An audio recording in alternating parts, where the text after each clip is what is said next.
In a galaxy shaped by singular moments, one act of mercy aboard a dying flagship becomes the first crack in a Sith Lord's perfect plan. When Anakin Skywalker lowers his blade and refuses Palpatine's command, he believes he has proven himself a true Jedi, but mercy cannot save a corrupted system. It can only delay the inevitable tragedy. This is the story of how refusing to cross one line still leads to darkness, just by a longer, more torturous path. The deck plates of the Invisible Hand shuddered beneath Anakin Skywalker's boots as the flagship's superstructure groaned its death throes. Emergency klaxons wailed through corridors choked with smoke and the acrid scent of failing life support systems. Behind him, Obi-Wan Kenobi lay unconscious on the observation path, a darkening bruise spreading across his temple where debris had struck during their duel with Count Dooku. Before Anakin, the Chancellor of the Galactic Republic sat bound to a chair, watching with eyes that seemed to pierce through every carefully constructed layer of Jedi training. Count Dooku knelt before them both, disarmed and defeated. His lightsabers, those elegant curved hilts that had carved through so many Jedi, lay meters away, scattered across scorched durasteel. The elderly Sith's breathing came ragged, his aristocratic features twisted not with resignation, but something closer to weary acceptance. Anakin's twin blades hummed at Dooku's neck, forming an azure cross that painted the Count's pale skin in ghostly light. The moment had arrived. 3 years of war, thousands of dead Jedi, entire systems reduced to ash, and now the architect of all that suffering knelt defeated. Then came the words that would reshape everything. "Kill him, Anakin. Kill him now." I can't. You must stand trial. It's not the Jedi way." "You have shown great wisdom, young Skywalker, the mercy of a true Jedi." The Force swirled around them like a maelstrom, dark currents pulling at Anakin's center. How easy it would be. One swift movement, justice for all those Dooku had slain. But Obi-Wan's voice echoed through his mind. Patient instruction from countless training sessions about the Jedi way. Something flickered across Palpatine's face. Fury, cold and absolute, like the void between stars. But it vanished beneath a mask of understanding so perfectly crafted that Anakin felt certain he'd imagined that flash of darkness. He extinguished his lightsabers, believing he had passed some crucial test. He had no way of knowing he had just forced the galaxy's most patient predator to completely recalculate 3 decades of meticulous planning. Coruscant's perpetual daylight blazed through the floor-to-ceiling windows of the Jedi Temple's detention level, casting long shadows across Count Dooku's holding cell. The former Jedi Master sat in meditation, his wrists bound in force suppression restraints that hummed with a low, persistent vibration designed to disrupt concentration. Outside his transparent steel barrier, a rotating watch of temple guards maintained silent vigil, their golden armor reflecting the afternoon sun in burning points of light. 3 levels above, in the council chamber, the debate raged with an intensity that threatened to crack the Order's carefully maintained unity. Master Windu paced before the curved windows, overlooking the temple's ziggurat architecture, his frustration barely contained. The situation had spiraled beyond anyone's initial expectations. Upon their return from the Invisible Hand's wreckage, Dooku had invoked ancient separatist diplomatic protocols, demanding a public trial before the full Galactic Senate. The request carried legal weight. He was, technically, still the recognized leader of thousands of star systems. Republic law provided certain protections, even for enemies of the state. More troubling still, whispers of his capture had spread through Coruscant's lower levels, spawning protests that threatened to destabilize the fragile wartime peace. During his initial interrogation, Dooku had leaned forward against his restraints and spoken with quiet certainty. "I felt darkness, yes, but the Architect sits closer than you dare believe. The desperate lies of a cornered Sith will not sway this council. Then remain blind. When the trap closes, remember that I tried to open your eyes." The council voted to delay any trial indefinitely while they investigated. It was precisely what Palpatine had anticipated. In his Senate office, the Chancellor expressed public support for the Jedi's caution, while privately ensuring that every piece of potentially damaging evidence disappeared. Witnesses received generous relocation packages to the Outer Rim. Security footage experienced unfortunate corruptions. The bureaucratic machinery of the Republic ground forward with agonizing slowness, each procedural delay expertly orchestrated to appear legitimate. Meanwhile, anti-Jedi sentiment began its subtle growth throughout Coruscant's population. Before we move on, I'd like to ask you a small favor. If you're enjoying this content so far, please take a second to like this video and subscribe to the channel. Over 98% of you watch these videos without subscribing. Imagine what we could accomplish if everyone subscribed. We thank you all for your continued support. The Chancellor's office occupied a position of calculated majesty within the Senate building, its curved windows offering a panoramic view of Coruscant's endless urban sprawl. As twin suns descended toward the artificial horizon, crimson light flooded the chamber, painting everything in shades of blood and shadow. Anakin Skywalker stood before the massive desk, his posture somewhere between attention and unease, while Palpatine moved about the room with grandfatherly slowness. The conversation had begun innocuously enough. Congratulations on the successful rescue, concern for Obi-Wan's recovery, praise for Anakin's piloting during their desperate landing. But now, as the light deepened toward darkness, the Chancellor's tone had shifted into something more personal, more weighted with implications. Palpatine settled into his chair with a sigh that spoke of age and burden, steepling his fingers as he regarded the young Jedi Knight. The silence stretched between them, comfortable yet charged with unspoken meaning. Finally, Palpatine spoke, his voice carrying that peculiar quality of a father addressing a disappointing son. "You obeyed the Council's teachings aboard the ship, not your instincts, not your destiny. I did what was right, what a Jedi should do. And yet, how many will die because Dooku lives? Sometimes mercy to one becomes cruelty to thousands."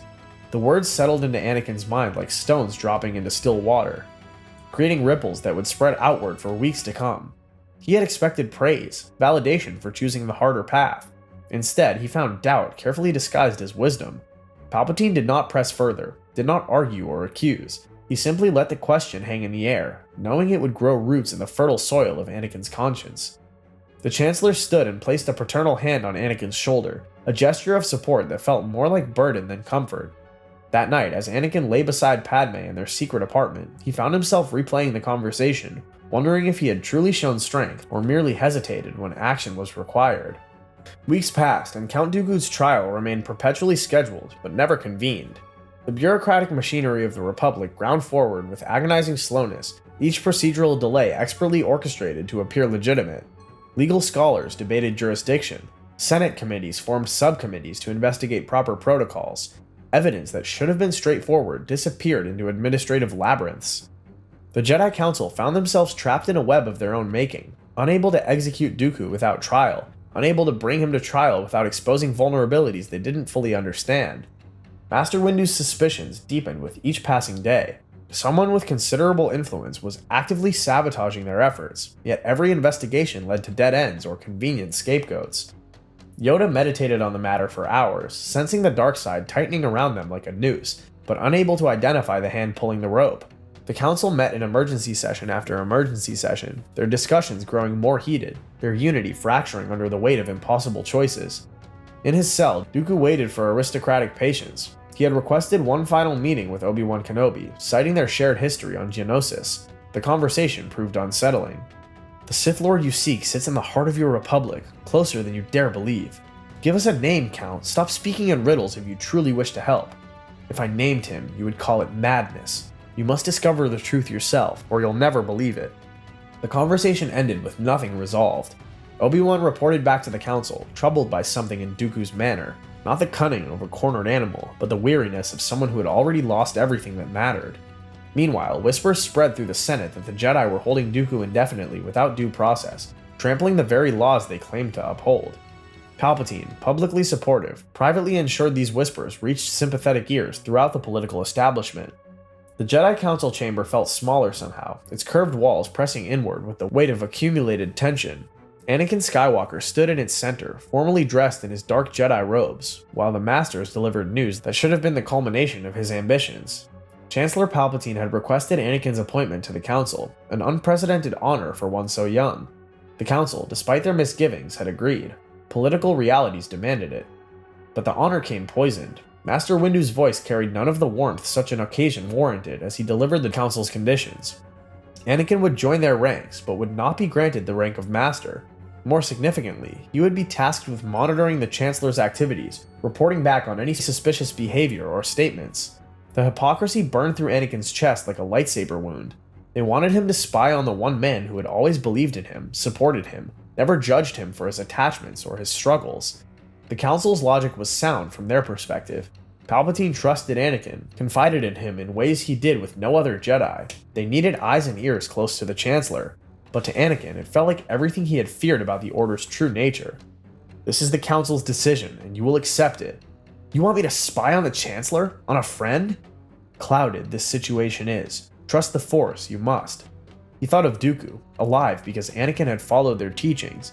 He thought of Palpatine's disappointment, carefully unspoken but deeply felt. And he thought of Padme, carrying their child, dependent on a system that increasingly seemed designed to fail those who needed it most. The Council saw his expression darken and misinterpreted it as acceptance rather than the first stirrings of profound resentment. They had just handed Palpatine his most powerful weapon, Anakin's sense of betrayal, now legitimized and deepened. Count Dooku's cell had become his meditation chamber, his philosophical sanctuary, and his tomb. He had spent weeks in contemplation, reviewing the choices that had led him from respected Jedi Master to Sith apprentice to prisoner of the very Republic he had tried to dismantle. The irony was not lost on him. He had genuinely believed the Republic was corrupt beyond redemption, and that only through destruction could something better emerge. Now, watching his former student Sidious methodically dismantle truth itself through bureaucratic manipulation, Dooku realized he had been merely a tool in something far more patient and terrible. The elderly Sith Lord understood his position with crystalline clarity. Sidious could not allow him to testify, not when even vague accusations might prompt investigations that could unravel everything. Yet, executing him openly would validate his warnings about Jedi overreach. The solution was obvious. Dooku needed to die in a way that appeared to be the Jedi's fault. And so, with the clarity of someone who had already accepted his death, Dooku engineered one final gambit. He used the Force in ways the suppression fields should have prevented, tiny manipulations over days and weeks that went unnoticed by his guards. A security override here, a corrupted surveillance feed there. He arranged for evidence to be discovered, evidence suggesting an elaborate escape plot involving separatist infiltrators within the temple itself. Do you ever wonder who truly benefits from this endless war? Silence, prisoner. I tried, young Skywalker. I truly tried. The trap sprang during a shift change, precisely as Dooku had calculated. Alarms shrieked through the detention level. Clone troopers and temple guards converged on his cell, weapons raised, believing they were preventing an escape. In the chaos, a single blaster bolt, fired by someone who might have been a traitor or might have simply been frightened, struck Dooku through the chest. He died without naming Sidious, his final expression one of profound resignation. The nightmares had always been vivid, but now they consumed Anakin with an intensity that left him gasping awake in the depths of Coruscant's artificial night. Padme's face, contorted in agony, her voice calling his name, the life draining from her eyes as he reached out, always too late, always helpless. The visions repeated with mechanical precision, night after night, each one slightly different but always ending the same way, with her death and his failure to prevent it. Medical droids assured him that pregnancy complications were manageable with modern technology. Statistics indicated excellent survival rates for both mother and child, but statistics meant nothing against the weight of premonition. Anakin had dreamed his mother's death on Tatooine, and that dream had proven horrifyingly accurate. He had ignored it, dismissed it as anxiety, and arrived hours too late to save her. Now, holding Padme as she slept peacefully beside him, he felt the same cold certainty settling into his bones. The Jedi Council offered no help. They would forbid the attachment entirely if they knew of it. Obi-Wan, his closest friend and brother, would be honor-bound to report the relationship. The Council had just demonstrated their perspective by keeping Dooku alive for political purposes while denying Anakin the rank his abilities warranted. I can't lose you. I won't. You're having nightmares again. I'm right here. I'm not going anywhere. You don't understand. I've seen this before, with my mother. Palpatine, by contrast, understood. When Anakin confided his fears during one of their increasingly frequent private meetings, the Chancellor listened with genuine empathy. He did not dismiss the visions or lecture about attachment. Instead, he spoke of ancient knowledge, of abilities some would consider unnatural, of power that could save those you loved from death itself. The seeds he had planted weeks earlier were now sprouting, fed by Anakin's terror and watered by the Jedi Council's calculated distance. The revelation came with the subtlety of a supernova. Master Windu burst into the council chamber with news that seemed impossible even as the evidence mounted into undeniability. Chancellor Palpatine was the Sith Lord they had been seeking, Darth Sidious, the architect of the Clone Wars, the corruption at the Republic's heart. Everything Dooku had tried to warn them about, hidden behind the grandfatherly facade of democracy's greatest defender. The council mobilized immediately, selecting their finest duelists for what would be the most consequential confrontation in 1,000 years of Jedi history. Anakin learned of the plan through his position as Palpatine's unofficial liaison. Master Windu, operating with grim efficiency, informed him that the Chancellor would be arrested, and if he resisted, dealt with accordingly. The words hung in the air, dealt with accordingly. The same phrase they had used about Dooku, the same logic of extrajudicial execution that Anakin had refused to embrace aboard the Invisible Hand. And now the Council intended to apply it again. this time to a man who had been nothing but supportive, who had believed in Anakin when others doubted. The speeder flight to Palpatine's office felt like falling into a gravity well with no hope of escape. Anakin's mind raced through impossible calculations. He arrived to find the office transformed into a battlefield. 3 Jedi Masters lay dead, their bodies smoking from lightsaber wounds. Mace Windu and Palpatine dueled with savage intensity, purple and red blades creating patterns of light. Then Windu gained the upper hand, disarming the Chancellor. The oppression of the Sith will never return. You have lost. Anakin, help me. Don't let them kill me. Master Windu, please. He must stand trial. It's not the Jedi way. But Windu had made his decision, justified by the deaths of his fellow masters and the scope of Palpatine's crimes. He raised his blade, and Anakin, watching history repeat itself, saw the pattern complete. He had refused to kill Dooku, and chaos had followed. The Jedi preached mercy, but practiced execution. The choice was made not in rage, but in resignation, not in passion, but in cold calculation of lesser evils. Anakin's blade swept through Master Windu's arm with mechanical precision, the limb tumbling away, still clutching the purple lightsaber that had been poised to strike. Palpatine's lightning erupted with renewed fury, sending Windu screaming through the shattering window into Coruscant's endless abyss. In the aftermath, as Palpatine rose to his full height and the mask of benevolence shattered completely, Anakin felt no triumph, no sense of righteous vindication, only the weight of damnation accepted. There would be no grand ceremony, no knighting before cheering crowds. Palpatine dubbed him Darth Vader in tones that carried formality rather than warmth, like a general issuing of deployment orders. The tasks that followed were presented as operational necessities. Order 66 would eliminate the Jedi before they could regroup and launch a coup. The temple must be secured. The Separatist Council on Mustafar must be dealt with to consolidate power. Each atrocity was framed as unfortunate necessity in service of a larger peace. Vader led the march on the Jedi Temple with 500 clone troopers at his back. The younglings huddled in the council chamber died quickly, at least. He told himself that was mercy, even as his blade moved with efficient brutality. Across the galaxy, clone troopers turned on their Jedi generals in perfect synchronization. On Mustafar's volcanic shores, Vader confronted Obi-Wan Kenobi one final time. His former master had tracked him through Palpatine's ship, arriving to witness the murder of the Separatist Council. You were the chosen one. It was said you would destroy the Sith, not join them. I tried it your way, Obi-Wan. Mercy changed nothing. The galaxy burned anyway. Then you've chosen damnation for no reason at all. The duel that followed carried none of the theatrical fury of Sith tradition.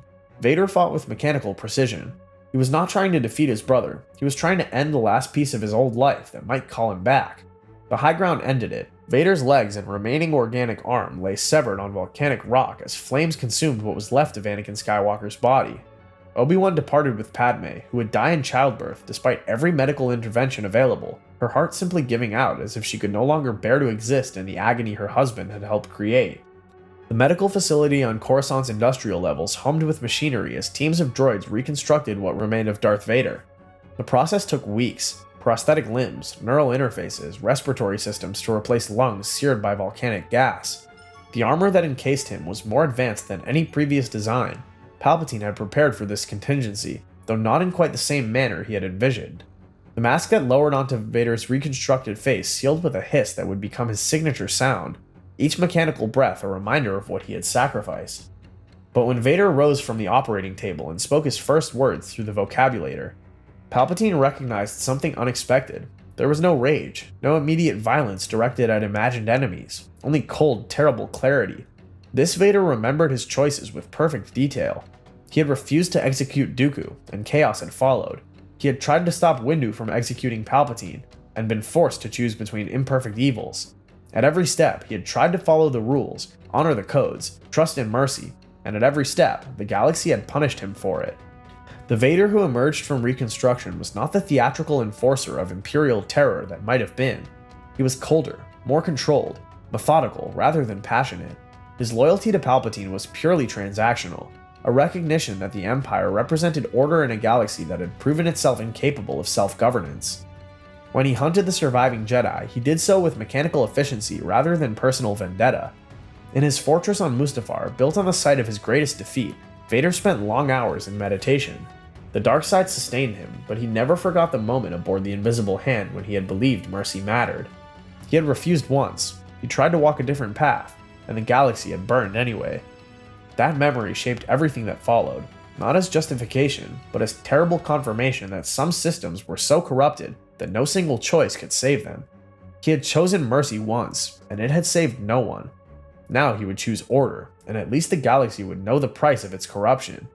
If you enjoyed this journey into an alternate Star Wars timeline, be sure to hit that subscribe button and join us for more what-if adventures in a galaxy far, far away. Because in the infinite possibilities of the Force, every choice creates a new story worth telling.